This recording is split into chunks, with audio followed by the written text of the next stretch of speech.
founder of NeoThink and the 12 Visions Party, here's Mark Hamilton. I had a struggle for quite some time, for years, with this idea of starting a political party. And my fear, my concern was that it would run out of control. And I know how all people, including all of you, myself, the most integrated person with the 12 Visions world and the concepts, still has vulnerabilities, whether it be to illusions, be taken in by illusions, or certain emotions, or certain the bicameral longings within people will prevent them from seeing through certain things, seeing what is in all cases. I mean, we just aren't able to do that in this anti-civilization. We're just too overwhelmed. So even the best of visionaries, the party would eventually disintegrate the real purpose of the 12 Visions Party. So it was the prime law that made me begin realizing that if we remove all of man's decisions, including the visionaries, the decisions about law and creating the laws and interpreting the law and executing the law, by removing all man, then I could do this. If the decision continually was made by the prime law, how? Through the TVP contract, that every decision a 12 Visions Party candidate, politician, judge, every decision made by a 12 Visions Party member is, no matter what your personal feelings, agendas, thoughts, beliefs, it doesn't matter. If it's made every time by the very cut and dry, very clear, very simple to decipher prime law, then I had no more concerns or fears about starting this political party. The reason, too, why we can do this and nobody else can is because every other political party or candidate, what they have is merely rhetoric. In the end, they're going for their own political clout. They're building their career around promoting their own political ambitions.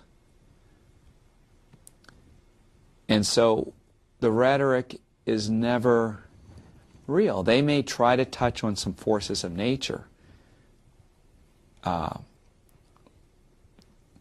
but everybody knows down deep that it's all what it is. I mean, the American people understand that one particular party is getting their re-elections through promising the entitlements, and the other political party is trying to push their religious and moral,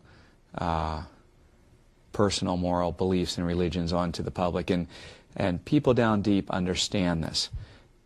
And what we're coming in with no rhetoric and no promise of change, and what it is what it is, and everything here is real.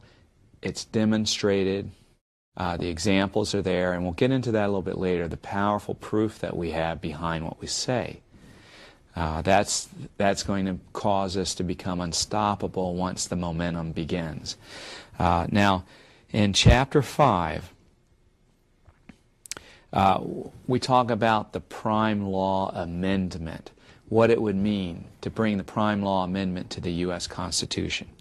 And it goes into, as you'll read, that it's the one integration that the Founding Fathers missed. Had they made this final integration, the Prime Law, their beautiful U.S. government idea would have never decayed the way it has over the past 200 plus years. The original concept would still be alive, and we would be essentially, we would be in a 12 visions world right now. And we'd be in that super society, and everyone would be wealthy and happy and creative. They'd be living, they'd be playing each day, they'd be living the creation-driven life. They'd be living the life they were meant to live.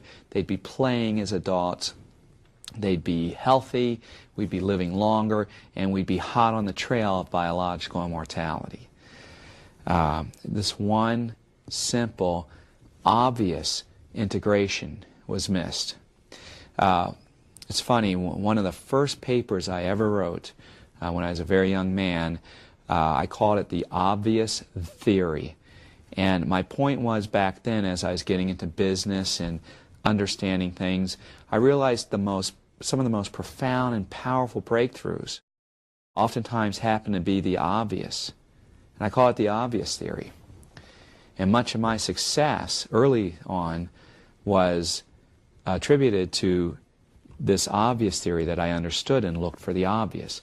You go throughout history and business and science, and oftentimes it's the obvious that's the huge, profound breakthrough that moves things to the next level. And so, unfortunately, the Prime Law is really, when you see it the way I'm presenting it now, it's so obvious. And the brilliant Founding Fathers missed this final integration. Once the Prime Law is an amendment to the U.S. Constitution, and in essence it becomes the supreme law